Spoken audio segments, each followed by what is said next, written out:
시골에서 신앙생활을 대단히 열심히 하는 그런 한 할머니가 계셨습니다. 이 할머니는 그야말로 비가 오나 눈이 오나 변함없이 정말 하루도 빠지지 않고 매일 새벽에 나가서 기도하는 그런 분이었습니다. 그날도 새벽 기도를 마치고 집으로 돌아오는 길이었습니다.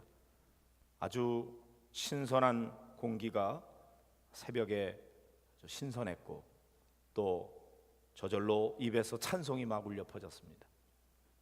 그러다가 어느 집 담장 곁을 지날 때 호박 덩쿨이 담 위에 가득 메우고 있는 것을 보았습니다.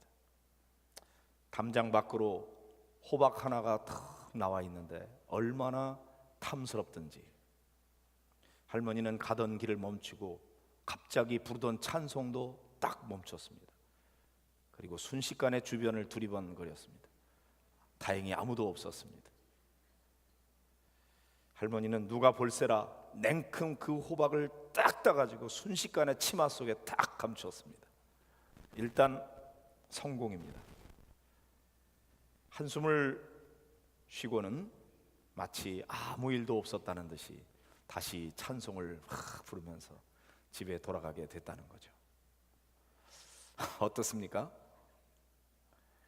얼마든지 있을 수 있는, 어쩌면 그 정도야 별일이 아니라고 할 수도 있습니다.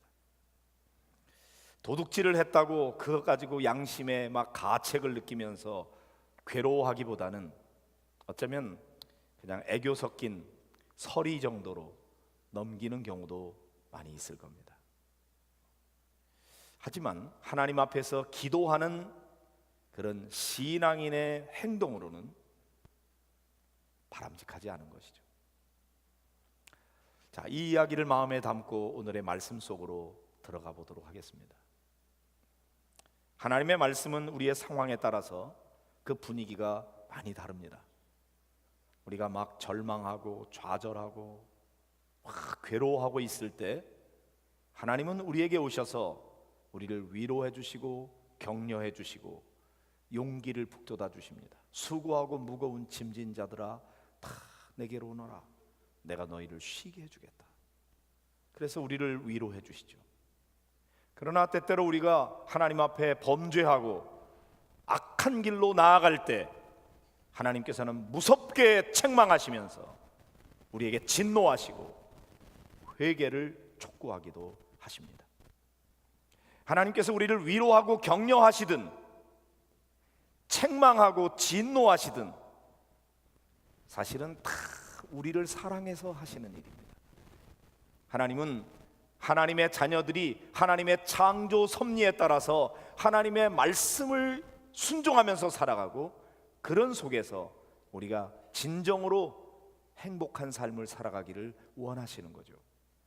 그래서 때때로 격려도 필요하고 책망도 필요한 것인데 우리는 위로하고 격려하는 말씀은 참 아멘이 되고 너무나 은혜가 되고 좋은데 책망이 되는 말씀은 사실 아멘 하고 받아들이기가 어려워요.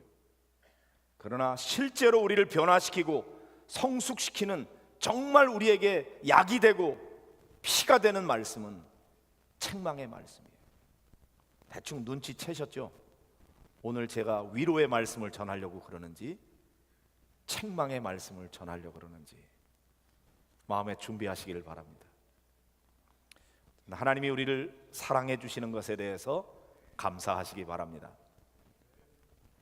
이사야 선지자가 활동하던 시대는 이사야서 1장 1절에 보면은 유다 왕 우시야와 요담 그리고 아하스와 히스기야 왕이 다스리던 시대로 되어 있습니다.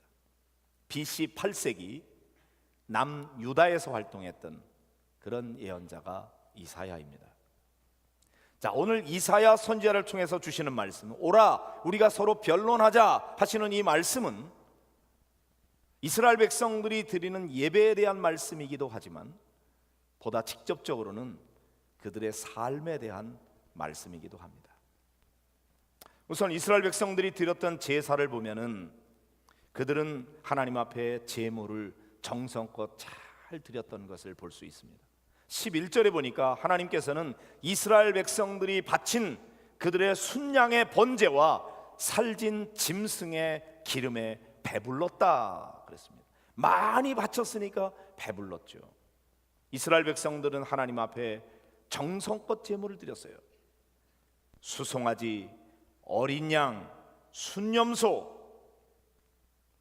자, 그 백성들이 하나님 앞에 드리는 예배에는 아무런 문제가 없어 보입니다. 그런데 14절에 뭐라고 말씀합니까? 같이 보실까요? 내 마음이 너희의 월삭과 정한 절기를 싫어하나니 그것이 내게 무거운 짐이라 내가 지기에 곤비하였느니라. 이게 도대체 무슨 말씀이에요? 하나님께서 그들이 매월 구별해서 드리는 월상 예배, 그리고 정한 절기에 드리는 그들의 예배에 대해서 내가 그런 거 싫어한다. 아니, 하나님이 예배를 싫어하다니요? 어떻게 하나님이 그러실 수가 있습니까? 이런 질문을 던질 수가 있어요. 게다가 그들이 드리는 그 월삭과 정한 절기가 내게는 무거운 짐이다. 내가 지기에 곤비하였다. 그렇게 말씀하십니다. 나는 너희들이 정기적으로 드리는 예배에 지쳤다. 내가 너무나 피곤하다. 너희들이 그런 식으로 드리는 예배 나 별로 관심이 없어. 피곤해. 그런 예배 더 이상 드리지 말아라. 이렇게 말씀하시는 거죠. 도대체 무슨 말씀입니까? 15절의 말씀을 보실까요? 시작. 너희가 손을 펼 때에 내가 내 눈을 너희에게서 가리고 너희가 많이 기도할지라도 내가 듣지 아니하리니 이는 너희의 손에 피가 가득함이라. 하나님은 이스라엘 백성들이 손을 펼 때에 눈을 가리겠다고 하십니다. 안 보겠다는 거예요. 너희가 많이 기도할지라도 나는 듣지 않겠다. 내 귀를 막아버리겠다. 하나님이 이스라엘 백성들에 대해서 외면하시겠다는 거예요. 왜 그러실까요? 문제가 뭐예요? 이는 너희의 손에 피가 가득하기 때문이다. 너희의 손에 피가 가득하기 때문이다. 피를 손에 묻히고 드리는 그 예물에 대해서 나는 안 받겠다. 그런 예물 관심 없다. 나는 이미 배불렀어. 내가 배고파서 너희들에게 달라고 그러는 줄 아느냐? 너희들이 드리는 그런 헛된 제물에 대해서 나는 관심 없어. 13절을 보시겠습니다. 시작. 헛된 제물을 다시 가져오지 말라. 분향은 내가 가증히 여기는 바요 월삭과 안식일과 대회로 모이는 것도 그러하니 성회와 아울러 악을 행하는 것을 내가 견디지 못하겠노라. 우리는 정성을 다해서 하나님 앞에 예물을 드리면 하나님께서는 기쁨으로 우리가 드리는 예물을 받으시고 그런 예물을 드리는 성도들에게 은혜와 복을 내려주십니다. 일반적으로 이것은 맞습니다. 그래요. 하나님은 우리의 예배를 기뻐 받으시고 우리에게 은혜와 복을 내려주시는 분이십니다. 그러나 오늘 본문에서 하시는 하나님의 음성에 귀를 기울여 보시기 바랍니다. 성회와 아울러 악을 행하는 것을 내가 견디지 못하겠다. 예배를 잘 드리는 것이 참 좋은 일이지만 예배를 잘 드렸으면 예배 드리는 자답게 하나님 앞에 바르게 살아야 합니다. 그런데 이스라엘 백성들은 예배는 잘 드리는 것 같았는데 그들의 삶을 보니 전혀 예배 드리는 자답게 살지 않더라는 거죠. 예배는 잘 드려놓고 나가서 사는 것을 보니까 예배 드리지 않는 사람들보다 더 못되게 살더라고요. 성회와 아울러 악을 행하는 것을 내가 견디지 못하겠다. 내가 역겨워서 도저히 볼 수가 없다. 그들의 손을 보니까 피가 가득해. 나는 너희들의 내미는 손에 대해서 나는 너희들이 손을 펼 때 내가 눈을 가려버리겠다. 도움을 요청하는 것에 대해서 외면해버리겠다. 너희들이 아무리 간절하게 많이 기도해도 내가 듣지 않겠다. 여러분, 무조건 기도만 하면 하나님이 기계적으로 들으시는 분이 아니에요. 기도 많이 해도 소용없는 기도가 있어요. 무슨 기도예요? 손에 피를 묻히고 드리는 기도, 헛된 재물을 가져다가 드리는 예배, 하나님이 안 받으시겠다. 최근에 소위 갑질 논란에 휩싸인 두 사람이 있습니다. 거대한 제약회사의 회장이 그의 운전기사에게 행했던 폭언과 일련의 행동들입니다. 또 군 장성으로서 좀 더 정확하게 말하면 그의 부인이죠, 공관병에게 행했던 갑질 논란입니다. 물론 돈 많은 대그룹의 회장이라든지 또는 지위가 높은 군의 장성이라든지 그런 사람들이 다 그런 것은 절대로 아닙니다. 일반화하면 안 됩니다. 그러나 어쨌든지 이 논란에 빠진 이 사람들, 돈이나 지위나 그가 가지고 있는 계급의 우위를 이용해서 자기의 하급자에게 함부로 말하거나 무리한 행동을 요구하는 비인격적인 태도는 절대로 안 되는 일입니다. 하지만 우리 주변에 드러나지 않아서 그렇지, 사실은 이렇게 함부로 대하는 비인격적인 대우를 받고 있는 그런 하급자들이 우리 주변에는 많이 있습니다. 근데 정말로 안타깝고 또 부끄럽기 짝이 없는 것은 이런 갑질 논란의 가장 중심에 있는 이 두 사람이 기독교인이라는 것입니다. 더구나 기독교의 평신도의 지도자라는 데 있습니다. 교회 가서 예배는 잘 드렸을 것입니다. 헌금도 많이 드렸을지 모릅니다. 그러나 사람들에게는 손가락질을 받고 있습니다.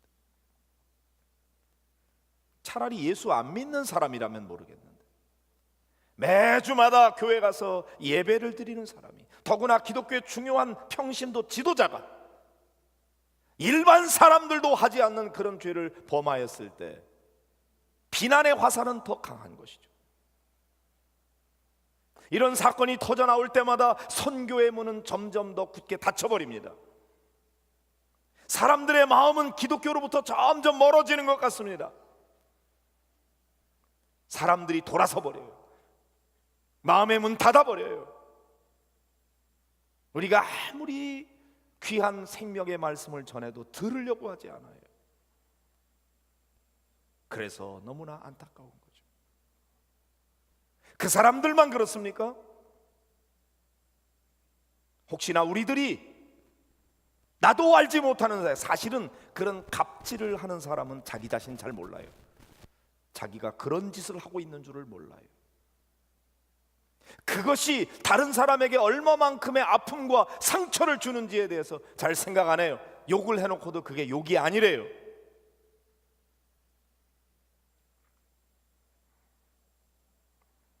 마하트마 간디는 인도의 민족 운동을 일으켰던 지도자입니다.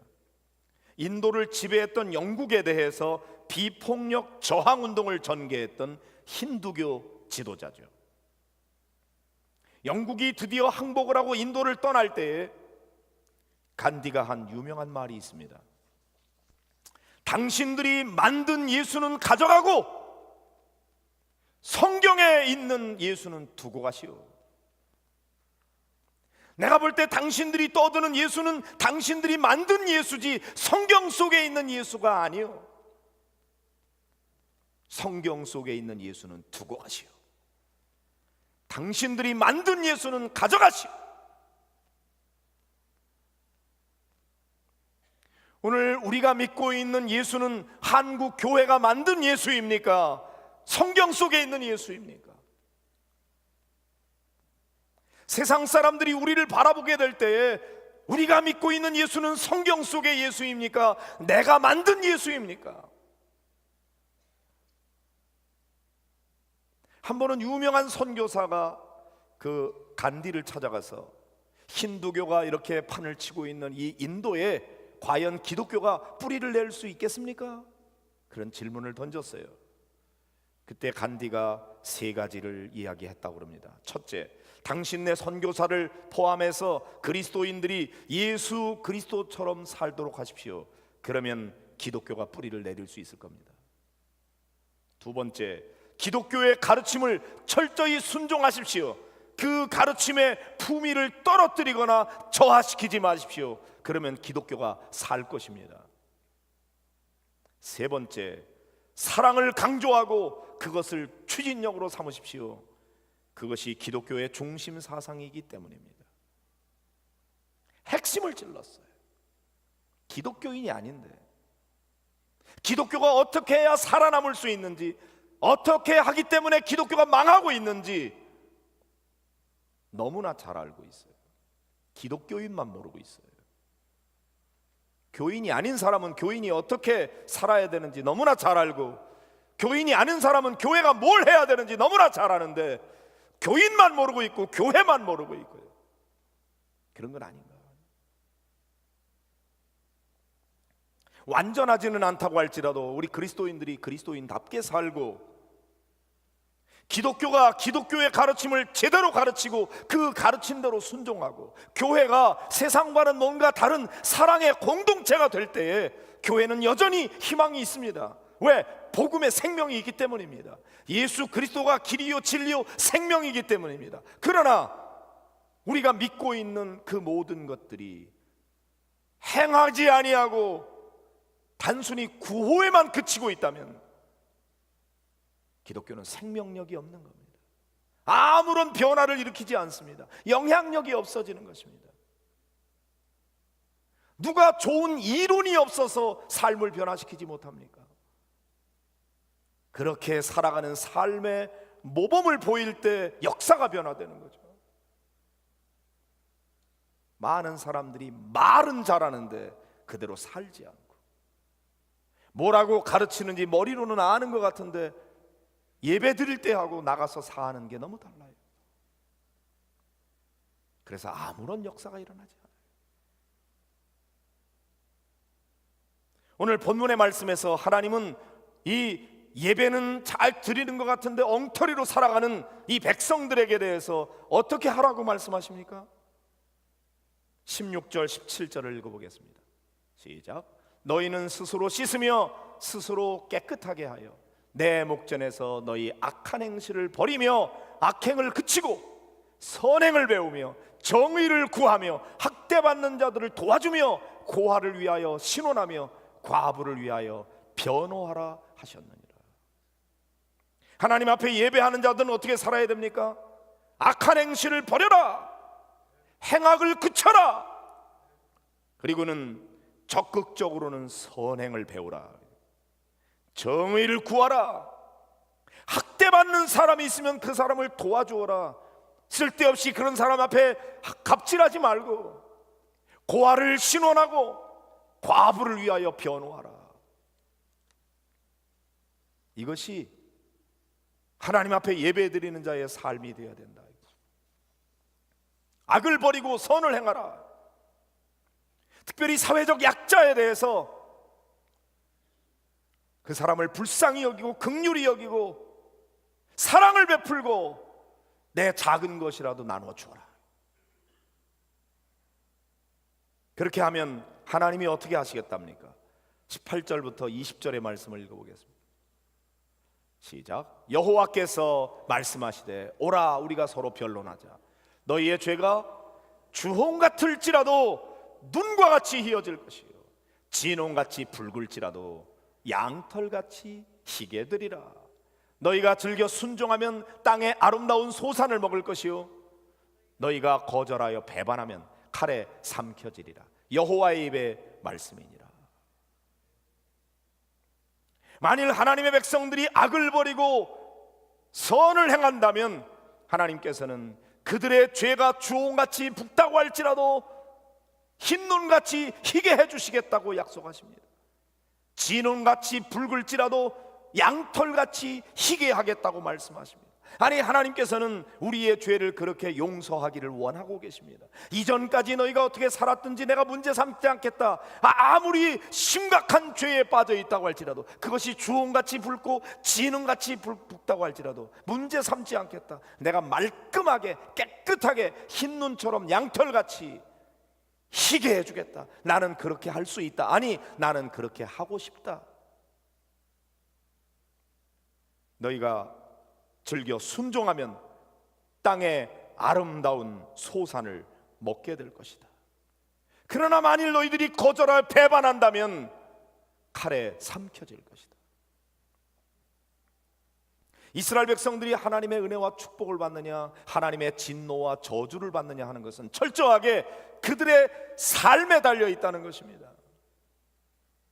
예배를 바르게 잘 드린 거 잘했어. 그런데 예배자답게 살아야 되지 않겠냐. 가만히 보니까 너희들은 예배는 참 잘 드리는데 사는 건 엉터리야. 그런 식의 예배 나는 안 받겠어. 헛된 재물 가져오지 마. 웃기지 마. 나는 너희들이 하는 그런 일에 대해 속지 않을 거야. 예배만 보고 계시는 것이 아니라 일주일 동안에 우리의 삶을 보고 계십니다. 한 주간의 세상 속에서 우리의 삶을 어떻게 살았는지 보시고 우리가 드리는 예배를 받으시고, 삶과 예배라고 하는 것은 별개가 아니에요. 하나예요, 하나. 예배 따로 삶 따로가 아니에요. 그럴 수가 없어요. 예배를 잘못 드렸든지 삶이 잘못됐다고 하는 것, 그건 예배와 관련이 있는 거예요. 예배는 잘 드리고 삶은 엉터리고 그럴 수 없어요. 그러니까 엉터리로 살아가는 자의 예배는 하나님이 받지 않으세요. 아무리 많은 예물을 바치고 정성을 다해서 많이 드려도 내가 너희들이 드리는 그 많은 제물에 대해서 배불렀다, 받지 않아. 예배를 잘 드렸으면 삶이 바로 돼야 되지 않겠냐? 한번 우리 변론해보자. 한번 따져봐.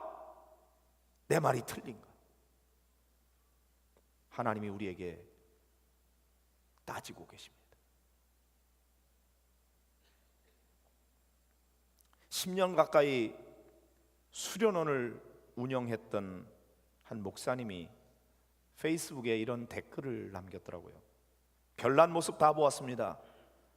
본당은 사용 불가인데도 청년 하나가 에어컨 켜놓고 자고 있고, 야외 물놀이 가면서 건물 모든 에어컨 다 켜놓고, 수련원 사용비 본인들 멋대로 산정해서 건네주고, 숙소에 자지 않고 강당에 잔 사람들은 숙박비에서 빼버리고, 교사들은 학생들 관심과 관리 없이 내팽개쳐서 질서가 엉망인데, 늦은 밤 담임 목사가 오자 두 줄로 늘어서서 인사하면서 잘하는 척하다가 담임 목사가 간 후에 또다시 무질서해지고, 식당 봉사 온 집사 권사들의 갑질 횡포, 교회 주방 다 뒤져서 조미료 몽땅 멋대로 사용하고, 식당 외부 문 열어놓은 채 하루 종일 에어컨 켜놓고 계시는 주방 도우미들, 행사하면서 칼이랑 풀이랑 기타 등등 마치 우리에게 맡겨놓은 것 찾는 것 같이 달라고 그러는 전도사님들, 숙소가 사람 사는 방인지 개가 사는 곳인지 모를 정도로 난장판, 아침에 일어난 이불 잘 때까지 그대로, 인성이 준비 안 된 곳에서 영성을 외치니 할 말 없음. 오죽했으면 2일차에 돈 안 받을 테니 그냥 지금 가세요 했던 교회도 있다. 동네가 바로 옆인데 그 한밤중에 3층에서 창문 다 열어놓고 앰프 최고 음량 사운드에 코리안 기도하던 교회, 새벽 2시까지 돌아보느라 잠 못 자는 것은 기본. 그러나 반대로 질서가 칼같이 잡혀 흠잡을 것 없는 교회도 있었다. 지도자의 인성에 따라 학생들의 인성에 영향을 주는 것을 확인했다. 그런데 그런 교회는 단골로 또 온다. 블랙리스트 교회들은 다음 해에는 거절. 당연한 것 아닙니까? 우리가 돈 주고 사용한다고 수련원에 가서 함부로 낭비하는 죄를 범하면서도 뭐가 잘못됐느냐고 돈 내면 됐지. 교회 와서 신앙생활하면서 여기저기 쓸데없는 전기 다 켜놓고 에어컨 다 켜놓고 내가 헌금하는데 뭐가 문제야? 이게 갑질이 아니고 뭡니까? 교회 안에서든 밖에서든 우리 목양교회 성도들은 교인답게 살면 좋겠어요. 부끄럽지 않게 제발 얌체 같은 짓 하지 말고, 누가 보든지 안 보든지 언제 어디서나 성숙한 그리스도인답게 말을 하고 행동하고, 내가 하는 말 한마디가 상대방에게 얼마나 찌르는 가시처럼 괴로움을 주는지 생각하고, 하고 싶은 말이 있으면 좀 부드럽게 할 수도 있잖아요. 교양 있게 할 수 있잖아요. 갑질이 별개 갑질이 아닌 거죠. 기득권을 가졌다고 함부로 권력을 휘두르면 그게 갑질인 것이고, 하나님 앞에 꼴사 나온 거예요. 먼저 믿은 성도들이 이제 새로운 성도들에게 갑질하지 말아야 돼요.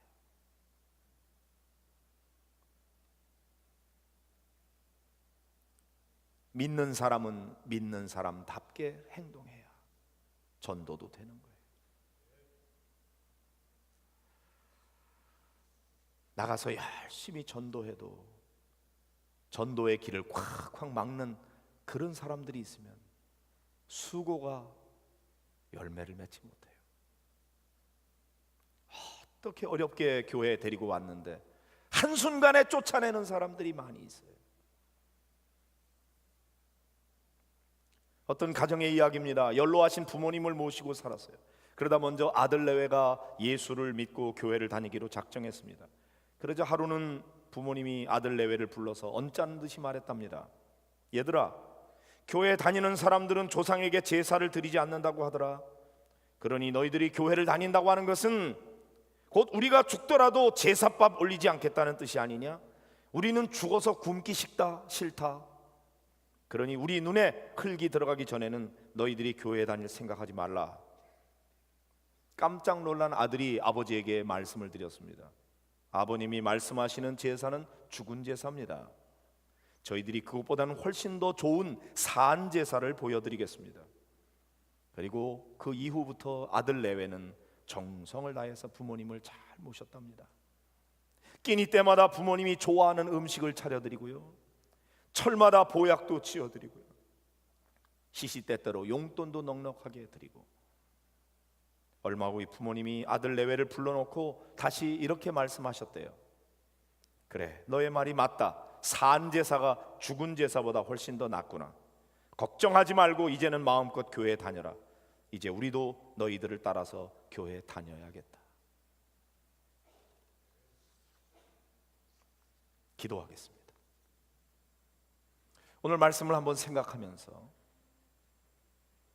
혹시나 우리가 예배는 잘 드리는데 삶은 예배자답게 살고 있지 못한 것은 아닌지, 나도 모르는 사이에 내가 가지고 있는 지위와 권력과 돈 가지고 갑질을 하고 있지는 않은지,